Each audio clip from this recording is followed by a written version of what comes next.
Welcome to the Hold My Spot podcast. My name is Ethan. And I'm Matt.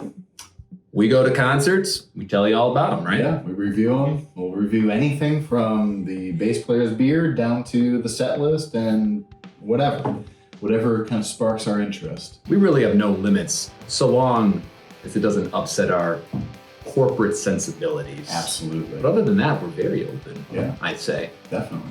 So what's on the docket today? Yeah, so let's talk about one of perhaps the biggest concerts of the last 5 years. Ethan went to the Taylor Swift opening show in Arizona. Paramore was the opener. Yeah. And I'm just going to let him riff a little bit, tell you a little bit about his experience, the rundown of the whole weekend and what stood out to him, and we'll go from there. Ooh, you're going to let me riff. Yeah, At his I risk. have to. You will have to. Yeah, I mean, it was night one of the Global Eras Yeah, tour. there was like craze about this. Yeah, I mean, craze. Ticketmaster fiasco. Craze, I don't even know if it's like enough it's craze core. Craze core. Yeah, I mean, I genuinely felt like I was part of history. This could be one of the highest grossing tours of all time. Oh, absolutely. And it's pretty nuts that we've got this performer who's not even in her mid-30s yet, who is at the peak of her powers, who was able to sing for 3 hours and 15 minutes. Which to me is mind-boggling. Yeah, right? I mean, the it's whole unreal. catalog. Yeah. Was there a song she didn't sing? There were, and not everybody's always gonna be happy with the set list, but I feel like the way that she did it, for those unfamiliar, is Eras Tour, meaning she was gonna cover all of her albums and hitting little pieces of it, right? And she had to be selective. She couldn't play every song from every album, nor could she even play for the one she selected the entirety of it. There was some that was kind of like a snippet, but for the most part, it was the full songs. Yeah. And so she did some like medleys. Like it wasn't the full 4-minute version. She did 2.5. Yeah. Something for the Swifties listening, which I know that we just have them in bundles, right? Swifties listening to this. Spoiler alerts abound right now. It's the vast majority of our listenership. They've been waiting for this episode. Yeah. Waiting for these spoilers. But I think her 1989 album, you might know it as the album where Style and Wildest Dreams, there were some medleys going on there. Songs that she'd already toured on in the past. The albums where she spent the most time, did the most songs, were the 4 albums that have come out since she's toured last, because it's actually been a long time. Yeah, like 5 years, right? Yeah, I think 2018 is when the last one concluded, and then she had 4 albums: Lover, Folklore, Evermore, and Midnights, that have all come out since. Wow. So she hit those pretty hot and heavy. I think, one of them got upwards of 8 or 9 songs. Jeez. And you've never seen Taylor before? No, I've never seen her live. I should probably clarify that. You're a big Swiftie. By traditional definitions, I'm not a Swiftie. I am a spouse of Swifties. Spouse of I am Swiftie. a proud spouse of Swiftie. Just want that to be known if some spouse happens to be watching right now. To go to a show as the spouse of a Swiftie. It's very okay. Yeah, I encourage it. I encourage it. It was fucking. It was awesome. It was a legitimately awesome time. Like, I go in and I'm more than a casual fan, right? Like, I listen to all of her new stuff that comes out. I'm going with a very open mind with everything she does, and I respect everything she does, even if it's not exactly for me. So I was excited for it, and it completely blew my expectations out of the water, man. Like, now, were you, as a spouse of a Swiftie, fully engaged in this full 3.5-hour medley? Were you dialed in? I would say that any concert that I've ever been to, minus maybe a few, there's always that moment in the final, let's just call it 15% of the concert, the final leg, where you're just thinking, I want to go home so bad. I'm ready to be done. I feel that. Like, when we saw the Killers last year, there was a point where, like, I freaking love the Killers, but I'm like, is it over yet? Yeah. I either need to go get another drink or I need to go home. Yeah. There's no middle ground. Yeah, there's no middle ground. That feeling, I just find to be inevitable. It's not this negative feeling that would ever prevent me from wanting to go to a concert again. It's just, I don't know.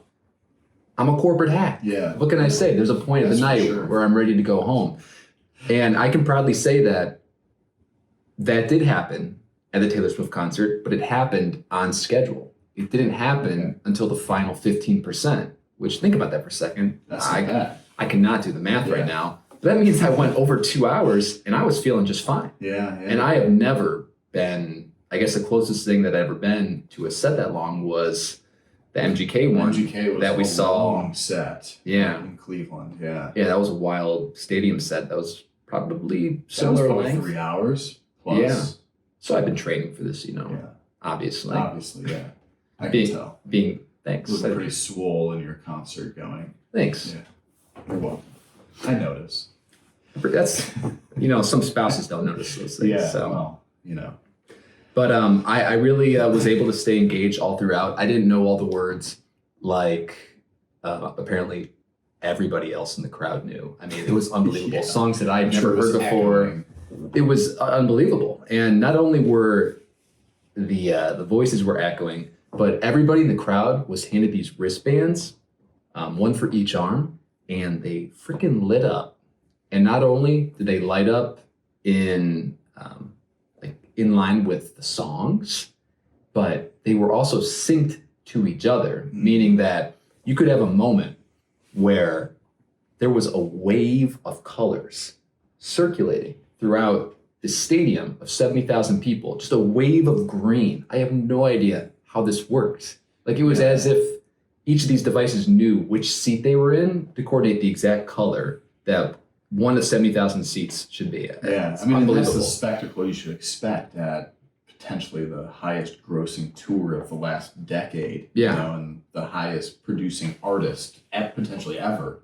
You should expect crazy things like that to happen. Yeah, I mean, they did not hold back with the budget at all. This was clearly planned for months and months. She even said years, and I'm not surprised. Every song, all 44, had Super Bowl level production and their own very specific audio-visual experience. Wow. There was clearly a ton of work put in by her and her supporting team to craft this audio-visual experience. They had this backdrop video screen behind her that, I mean, maybe it was just the optical illusion of where I was sitting, decent seats, but we weren't right up there.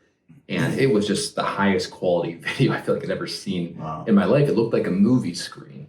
And every single song had its own unique video in the background, like very magnetic visual that you just couldn't take your eyes off of. Yeah. And it was perfectly crafted for the message, the overall aesthetic of every song. I just couldn't believe it. That's awesome. And the choreography, I mean, just dancers galore, different outfits for every song. She had different outfits. The dancers had different outfits. The freaking stage was its own video screen. There was a moment where a hatch opened up in the stage and she dove in it like a swimming pool and made a very realistic sounding just diving motion of just crashing into the water. Wow. And then the visual of her on the stage shows her swimming underneath it. And then she just rises on the other side, a completely different outfit. It's unbelievable. Even if you don't even enjoy the music, if you don't think it's catchy, if you don't think it's artistically challenging or anything like that, whatever, which I would probably disagree with you on all accounts. Sure, yeah. Being Spouse of Swiftie, you would nonetheless find the audio-visual experience to be extremely impressive, the same way that you would any Super Bowl halftime show, even if you weren't into whoever was performing that year. Well, that's a big moment when you may not like an artist or love their music, but you can appreciate it. Like, you go to this event and you're like impressed by what they put out there. And you're like, okay, maybe it's not so bad. Maybe I should be more open-minded to it. Maybe to somebody that's not as open-minded as you. Mm-hmm. Oh, thanks, man. Yeah, you're welcome. You're welcome. Wow. First he compliments me on my feminine-like figure, and then on my open-mindedness. Yeah, there Unbelievable. You go. See? Hitting on all cylinders tonight. And if you didn't know, this conversation is sponsored by High Noon. But not really. Unless you want to, High Noon. One day. But yeah, I'm trying to think of anything else that really stood out from the concert. It's such an interesting gaggle of people. Oh, I'm sure. Taylor Swift all attracts. age groups, all demographics. Yeah, I mean, you've got 6-year-old little girls there with their dad, cutest thing ever, and you've got moms there with their college-age daughters. You've got boyfriends, you got husbands, and you just got straight up bros. Yeah. And then you got me. Yeah. It felt like everybody was there, and everybody that was there was just hyper passionate. Oh, they were down for the cause. I bet. I mean, just looking at the merchandise lines alone. We got there at 4:30. The show didn't start until 7, and I think everybody was there. Wow. There was just lines around the stadium. Opened, just everybody was. It was a stampede to get in. Wow. Everybody was That's there. passion. It was. Like nobody, those people weren't going to leave there without getting the merch that they had in mind they were going to get beforehand. Yeah, that's awesome. All right, any final thoughts on the Taylor Swift portion? I would just say she absolutely crushed it. It's a pretty career-defining moment for her. We're going to continually keep hearing about it for the next several months. She globetrots, and for good reason. She's once in a generation. Yeah, we don't get this too often, where you have someone who can just sit in front of a crowd of 70,000 with an acoustic guitar, and people live and die in every word. Yeah. Once again, even if you don't like the music, that's pretty cool that we have that. Definitely. It's, this is not we don't live in a monolith culture anymore where we're all moving in the same direction, reacting to the same things. Everything is decentralized. We're all watching our own little niche content, our own subgenre, our own, our popcore, metalcore, bubble grunge core, whatever it is. There's a niche for everything, and that same thing goes for television. The same thing goes for film. So it's incredible that we actually have a pop culture icon like this in an anti-monolithic culture who can still sit in front of 70,000 people and sing a non-single on the piano. Knows all the words. Just nuts. But yeah, I guess that would be my closing remark, is that. So worth every penny then. Flights, hotels, tickets. Yeah, no, it was really, it was totally worth it to take my first wife there. Yeah. Okay, good. Yeah. Make sure she knows that. Yeah, no, I mean, she's been a great first wife. So now that we've talked about Taylor, let's talk about the other mega act that was on the bill, Paramore. I mean, they are a gigantic artist also, and it's just kind of incredible that they were on the same bill and sort of overshadowed by Taylor Swift. And then when you think about the length of time that they had, so they played, 9 songs, and Taylor Swift played 44. Yeah. So talk a little bit about your experience with Paramore. It was an action-packed set, and the crowd was at 110% the entire time. It's fantastic. Thought they played a really good mix of their stuff from their mid to late 2000s and some from that album from 2013. They really only tapped into the last 6 years on 2 songs, so it was very much a fan service set. They knew they had limited time. They were playing for an audience that most of them, the vast majority weren't there to see them. Though I will say there were people that were there only to see them. Really? If you can believe that. Wow. And I know that because on the flight from Cleveland to Phoenix, there was this girl behind us who, maybe you know the type, the one who ends up talking to strangers for the entire time. Yeah. And you're just sitting there being very thankful that you're not that person. One row up. You're 1 row up, where you get to bask in the awkwardness of it, like you're watching Meet the Parents with Ben Stiller. Yeah. But you don't have to be the person who the target is just listening to this the entire time. This lady's like, I'm going for Paramore. I love Paramore. I travel everywhere to see them. I get a little nervous about flights. The other lady's like, Paramore. The other lady's like, oh, okay. Yeah, floating boats in the sky. I don't know how any of this works. Floating boats in the sky. I don't believe it. I don't know how it works. I don't believe it. Okay. Yeah. Here we are, floating in a boat in the sky. She compared it to it's like cryptocurrency. It's I don't know how that works either, so I don't believe it. It's not real. Okay. That's a very rational thing to say. My husband tries to explain it to me, but I just don't get it. I tell him I don't believe it. I don't know how it works. It's not real. You're married? Yeah. He's bipolar. So what's your sign? Okay, I got that. Yeah, it was pretty wild. So those are the people that traveled just to see Paramore, if you're wondering. Okay. But no, not to take away from the incredible set. And the crowd was with him the entire time, and she had some cool stories about her and Taylor. Matt, it was actually like Taylor's mom reaches out to Haley at a VMAs or something, or a Grammys, and says like, hey, my daughter's really new to this. It'd be cool if she had other female friends in this industry that are, same age, going through the same thing. Yeah. Gave her a number and everything. Just wow. Mom's being a mom. Mom's being mom. Mom's being That's bros. very mom. Yeah, super dope mom move, like almost Mark Hoppus mom level, callback. Right.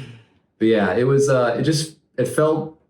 It was really cool. Like she really paid homage to Taylor and like her stature That's cool. in the industry, and like she was clearly like very deferential to her. Like she was very like proud to be on the stage with her. Yeah. And there's actually another opener too, Gayle. I won't say too much, but she's very much on the rise. She had this huge hit, ABCDEFU. Oh yeah. Our audio engineer, Seb knows it. We have an audio engineer, unbelievable. This podcast is really moving up. Yeah, definitely. Yeah. Hopefully, we're gonna make it. Hopefully, y'all can hear this right now. As I try to do some ASMR voice. But yeah, that was actually a freaking fantastic set. Someone to keep an eye out for. Okay. Major pop star on the rise there. I mean, she already has like 12 million monthly listeners on Spotify. I'm talking like she's playing the Beachland Ballroom. Yeah, right. She's massive already. Yeah. People knew who she was. She's on that tour for a reason. Yeah, it was no coincidence. Has her own draw. But yeah, 3 Nashville-based performers. Haley, Gayle, and Taylor. So that was pretty cool to see. But they're gonna rotate in and out different openers throughout the tour. So Haley and Paramore were just doing that weekend, but there's going to be Phoebe Bridgers will step in at some point, Gracie Adams. There'll be others along the way. Yeah, that's awesome. I'm glad you had a good time at that, and it's cool to hear your experience. It's always fun to travel somewhere, whether we drive to Columbus or Detroit or Pittsburgh, but then it's another level to fly out to Vegas or LA or New York or Phoenix to see a show. Like, it's a whirlwind, and it just adds a level of excitement to getting on the plane, having that airport beer, winding down, and then show the next day, and it's just so much fun. It's like this whole crazy experience. I agree. It's an electric feeling. It really is. And then you come back and you're like, did that even happen? Like, it's very surreal. We got there on Friday morning, and we flew back around 5 p.m. on Saturday. It was just in and out. But it doesn't feel at all like, oh, that was so quick. It's like, no, like within that window of time, it was, exactly. It was dense. Yeah. It was full. It was rich with life, man. 44 songs! Doesn't get much richer than that. Do you think I feel like I was there for a short amount of time? Yeah. Do you know what that last 15% felt like? Right. So, well, that's awesome, Ethan. Thanks for sharing that. And I guess we'll kind of wrap up this episode unless there's anything final you have to say. No. All I would say is, if this was a good listen for you, if you enjoyed hearing us talk about concerts, subscribe, give us a like, and we'll make sure to hold a spot for you.